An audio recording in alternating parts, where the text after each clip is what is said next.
I'm Maud, and until I turned 33, the most exciting thing in my life was when the accounting firm I worked for switched from PCs to Macs. But then everything changed at a friend's birthday party. That night, I found myself standing in a cramped living room, holding a soda and feeling uncomfortable in my too-tight dress. The music was deafening, perfect for him, Charles. He stood taller than most, which is probably why he noticed me. With confidence that made my heart skip a beat, he approached. "Hey, you're Maud, right?" His voice cut through the loud bass. "Yeah, and you are." I sipped my drink, trying to appear composed. "I'm Charles. Mind if I join you?" He didn't wait for an answer, just stood beside me. "Not at all," I replied, my voice nearly drowned out by the latest pop song blaring through the speakers. "So, Maud, what brings you here tonight?" Charles leaned in, his tone casual, but his eyes intense. "Just here to celebrate Jessica's birthday." "Do you know her well?" I asked, feeling surprisingly at ease. "Yeah, we went to college together. She keeps inviting me to these things. Can't say no, can I?" We laughed, the conversation flowing easily. "I get it. She's kind of hard to say no to. An accountant, right?" I joked, trying to lighten the mood. "Yep, numbers are my game." He grinned, his eyes crinkling at the corners. We laughed again, and I felt comfortable talking to someone genuinely interested in what I had to say. It was new, exciting, and a bit scary. "Want to grab some air?" Charles suggested, nodding towards the backyard. I nodded gratefully, eager to escape the noise. Outside, the cool air was a relief. "So, what's a guy like you doing in a place like this?" I asked, trying to sound confident. "Just looking for a good time, I guess, and maybe someone cool to hang out with," he replied with a smile. We talked about everything and nothing. Movies, books, our jobs. Charles shared his passion for graphic design, but admitted he felt stuck in his corporate job. As the night wore on, he pulled out his phone. "Can I get your number? I'd really like to see you again, Maud." I hesitated, not used to this kind of attention, but something about Charles felt right. "Sure," I said, typing my number into his phone. "Great, I'll call you. We should go out, just the two of us," he said, his smile lighting up his face. "Sounds good," I managed, watching him walk away, still in disbelief that this was my life now. Maybe turning 33 wasn't so bad after all. Maybe it was just the beginning of something truly great. The days after Charles' call felt like a blur.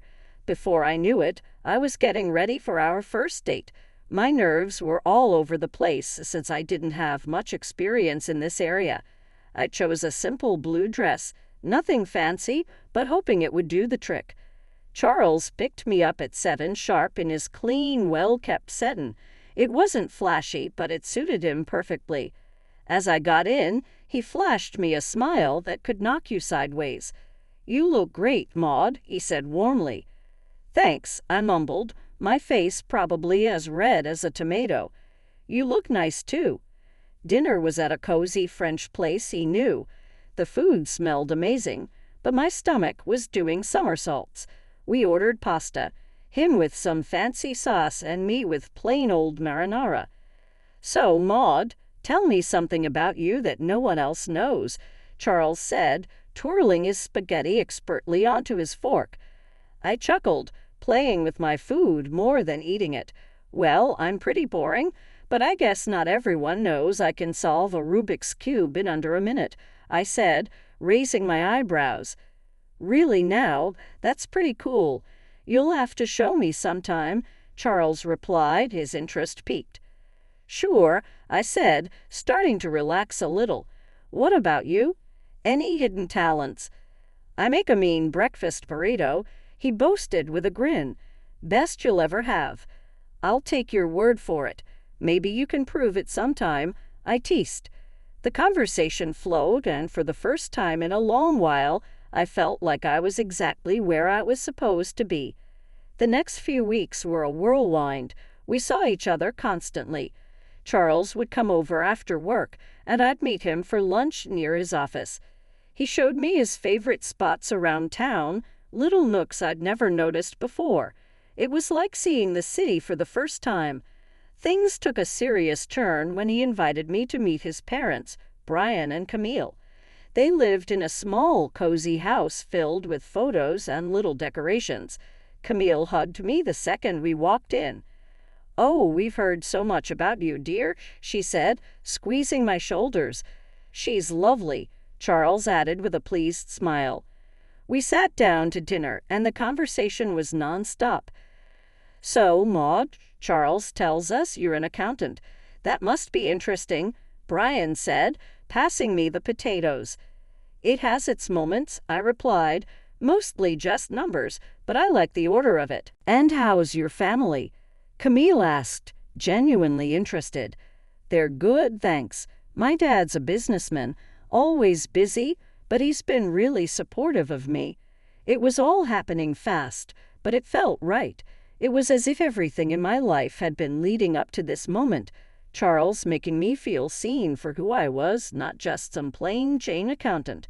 One evening, a few months into our whirlwind romance, we were walking along the riverbank. The city lights reflected off the water, creating a picturesque scene. "Maud, I've been thinking," Charles started, stopping and facing me. "Yeah," I asked, my heart starting to race. "I don't want to wait any longer. I know this is fast, but will you marry me?" Just like that, my world changed. No hesitation, no doubt, just a simple, "Yes, Charles, I'll marry you." The whirlwind didn't stop there. Soon after, I introduced Charles to my father, who took to him immediately, appreciating his straightforward manner and obvious affection for me. "He's a good man, Ma," Dad said, giving his approval, which meant the world to me. So we got married. It was a modest wedding, nothing too extravagant, but it was perfect for us. I even found myself loving the way I looked in my wedding dress, something I'd never imagined. Smiling wide, I posted photos on my social media, sharing my joy with friends and family. After the wedding, life didn't slow down, it picked up pace. Charles and I barely had time to savor our newlywed bliss before he suggested something big. "Hey, Maud, I've been thinking," he said one evening as we unpacked another box of wedding gifts in our cramped apartment. "How about we move in with my folks?" I paused, holding a coffee mug in hand, contemplating Charles' suggestion. "Live with your parents?" I asked, caught off guard. Charles nodded solemnly.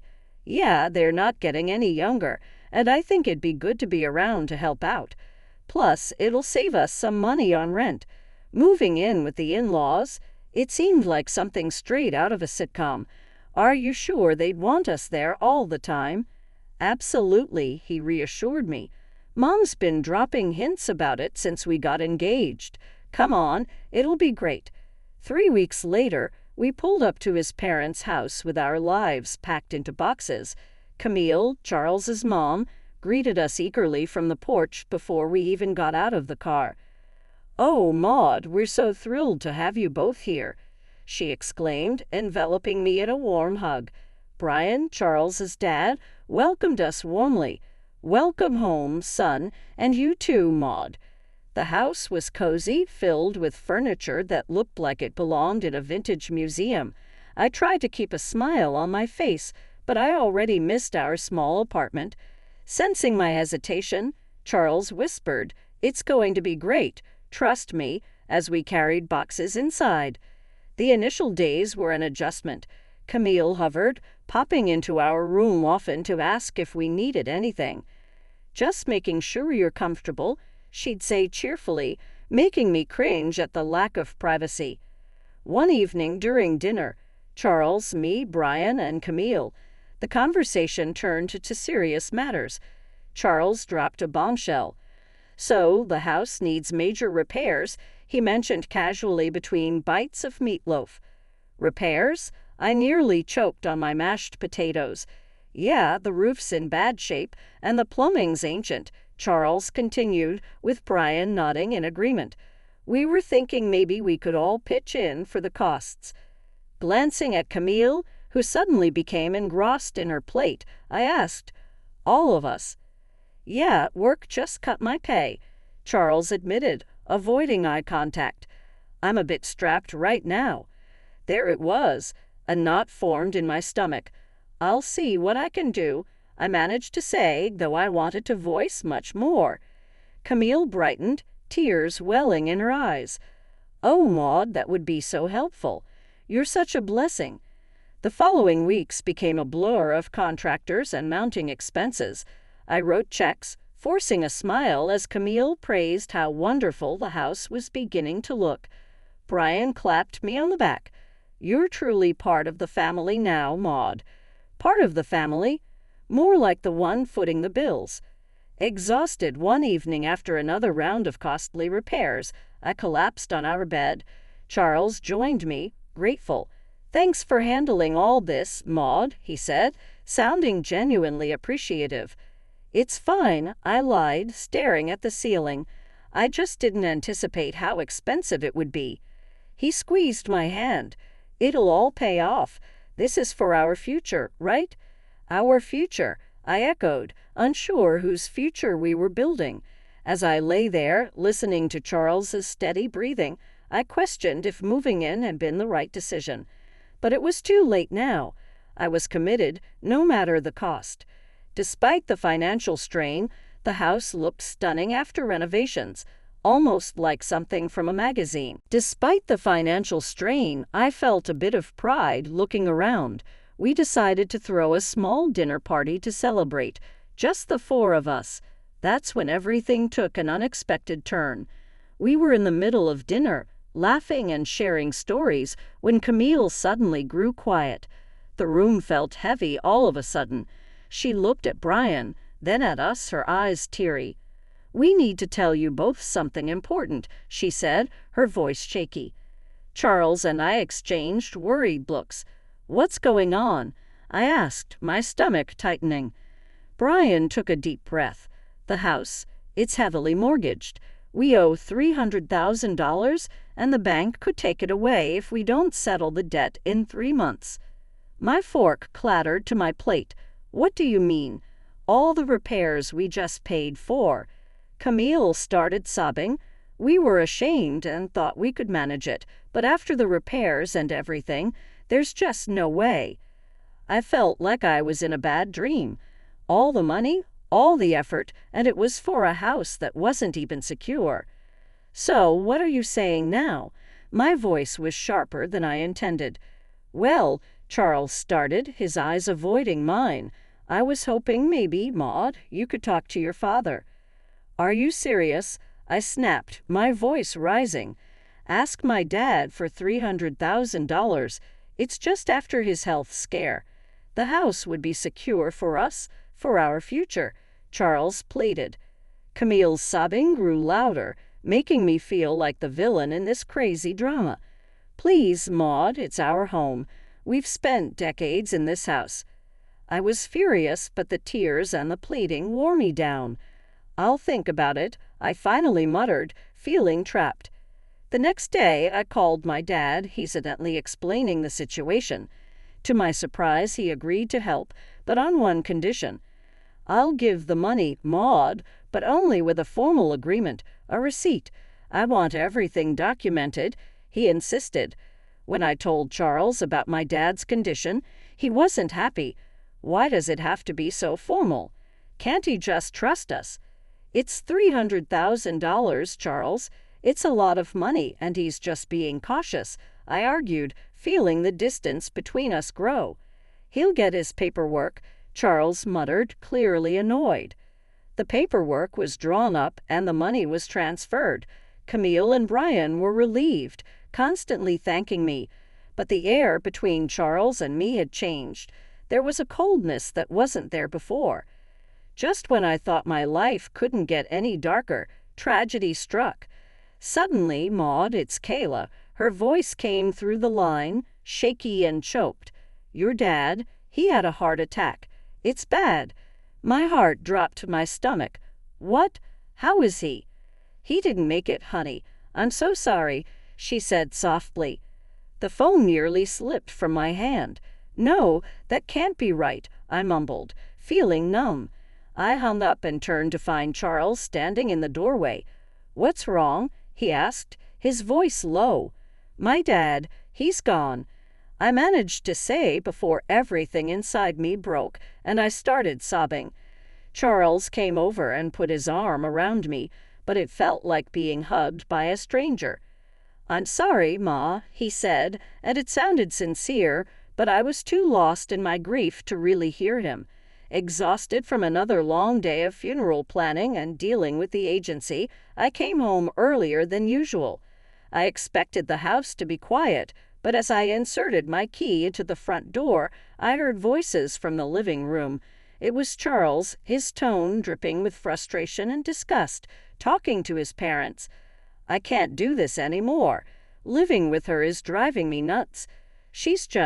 It's too much," Charles complained. His mom, usually so sweet and understanding, replied in a stern whisper, "You have to hold on a bit longer, Charles. We need to figure out what to do with those receipts. Your father-in-law had them. Ma has them now. The sooner I get out, the better. I'll grab those receipts and destroy them, and then I'll start all over again with that rich beauty I told you about." Charles's voice was cold and calculated. I felt a chill run down my spine. Here I was mourning my father while the people I thought I could trust were plotting behind my back. I realized the family I lived with was plotting behind my back. They weren't the loving family I thought I married into. Instead, they saw me as a way to fix their financial troubles.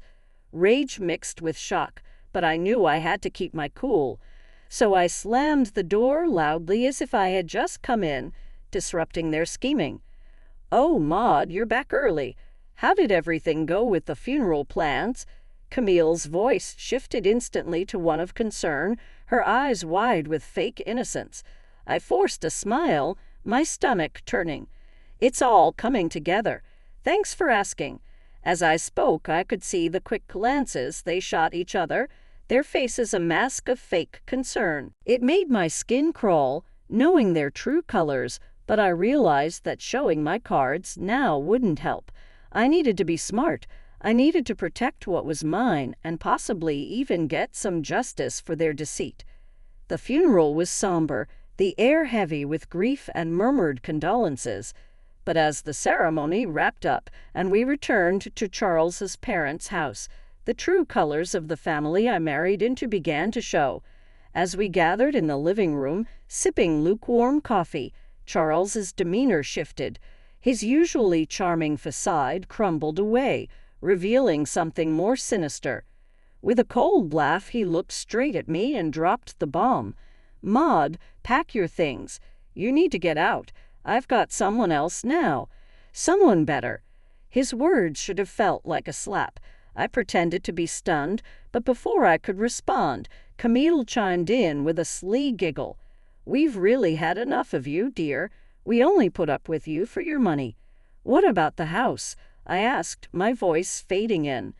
"The house that I paid to fix. The $300,000. I poured into it. Camille laughed harder, as if I had told the best joke of the year. "Oh, sweetie, this house is ours. You're nothing here." Charles smirked wider. "And those receipts you're so proud of? Found them in your dad's house and burned them. They're gone." For a moment, I let them believe they had won. But then I couldn't help it. I burst into laughter.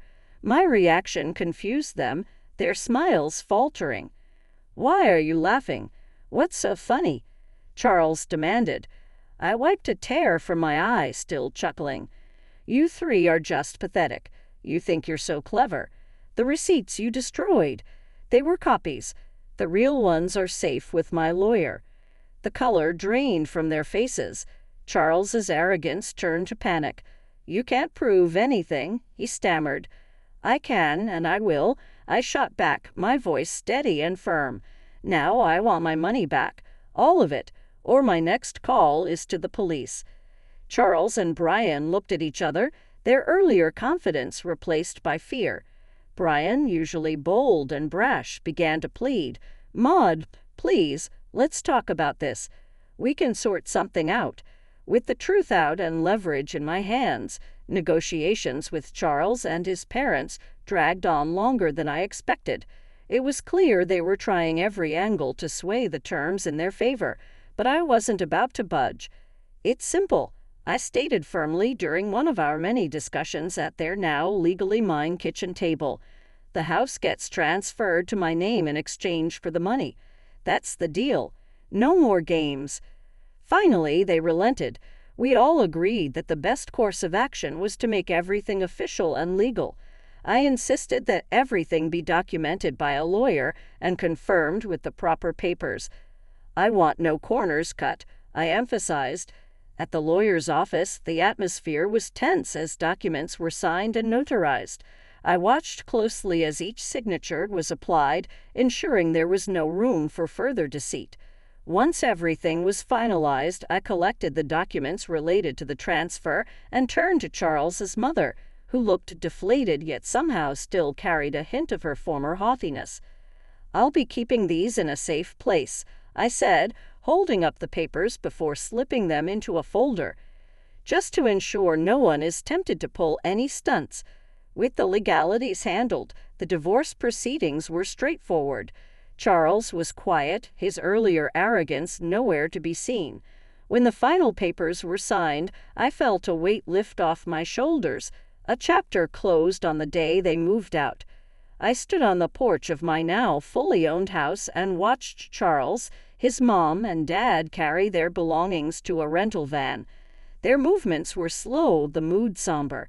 I couldn't help but feel a mix of satisfaction and sorrow.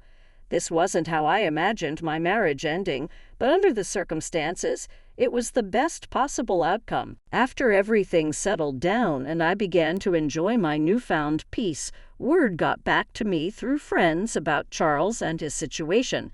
Apparently, the grass wasn't greener on the other side. His mistress had dumped him not long after our divorce, and his parents were now crammed into a tiny apartment, a big downgrade from the comfortable house they once had. It seemed karma had caught up with them quicker than I expected. Despite their situation, they started reaching out to me, bombarding me with calls and messages, probably hoping to weasel their way back into my life, or at least my house. But I was done with their deceit. I blocked their numbers without a second thought and blacklisted them on all social media. It was liberating to cut the final threads that connected us. One afternoon, as I was enjoying a quiet moment with a book in my living room, there was a knock at my door. Peering through the peephole, I saw Charles standing there, a pathetic figure holding a bouquet of flowers. The audacity of it made me scoff. Opening the door, I couldn't help but laugh outright at the sight of him.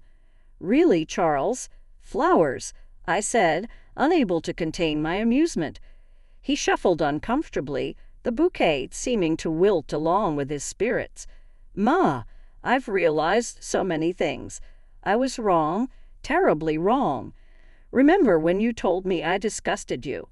I interrupted, leaning against the door frame, not hiding my amusement at his discomfort. "What changed, Charles? Run out of options," I continued, the shame clear on his face. I made mistakes, but I'm here to make things right," he muttered. I shook my head, almost feeling sorry for him. "Almost. You're not here to make things right, Charles. You're just desperate to get back to your comfortable life. But guess what? That life doesn't exist anymore. Not for you." His face fell, and he took a step back, as if my words were physical blows. "Maud, please, save it," I cut him off sharply. "I want you to leave. Don't come back here. We're done. Forever." Charles stood there for a second longer, his hope visibly crumbling. Then, without another word, he turned and walked away, his shoulders hunched in defeat. I returned to my book, feeling a sense of finality and relief. I smiled to myself, feeling the quiet of the house wrap around me like a comforting blanket. It was such a stark contrast to the chaos that once filled this space. The constant noise, the tension, the deceit, all of it was gone. Now I could finally breathe deeply without the weight of worry on my chest. I was finally at peace, living life on my terms. I glanced around the room, taking in the calm atmosphere. The sun streamed in through the windows, casting a warm glow over everything. I realized how much I loved this house, now that it was truly mine. The walls, once witnesses to arguments and schemes, now seemed to echo with serenity and contentment. I thought back to the days of turmoil and manipulation, remembering how trapped I felt. Charles and his family had taken so much from me, both emotionally and financially, but now they were out of my life for good. No bouquet of flowers or sweet talk could change that. Their attempts to manipulate me were over. As I sipped my tea and returned to my book, I felt a sense of triumph. I had faced betrayal and heartbreak, but I had come out stronger on the other side. I had taken control of my life and my future. The peace I felt now was well-earned and deeply cherished. I was truly, finally free. Free from lies, free from deceit, and free to live my life as I chose. The future stretched out before me, full of possibilities and opportunities. I smiled again, knowing that whatever came next, I was ready for it.